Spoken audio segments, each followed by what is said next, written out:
salaamaaleykum mbokku internet yi mbokku daloti ne gisati nañ loo xamante ni jaaxal nañu waaye li nga xamante ni mooy vidéo le motif bi nga xamante ni moom la xale yi nekkee doon def chaque après événement surtout Korité tey nag dañuy ñëw frappé fort ndax dañoo gis que ne xale yi ci jëm boppam léegi dañoo tëju ci ay appartement di def yoo xamante ni dafa doy waar waaye nag bu ren bi moom dafa ëpp ndaxte wax dëgg yàlla xale yi liñ def ni kenn foogeewu leen ko woon dañoo dem ba fële nga xamante ni mooy cité mixta ñu jël fa seen appartement nekk ca biir entre góor ak ay jigéen ñuy def loo xamante ni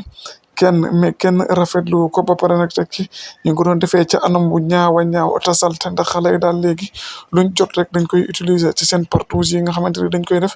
ba pare di utiliser li nga xamante ni mooy des objets pour se pénétrer wala se faire pénétrer waaye loolu daal moom dañoo gisoon que ne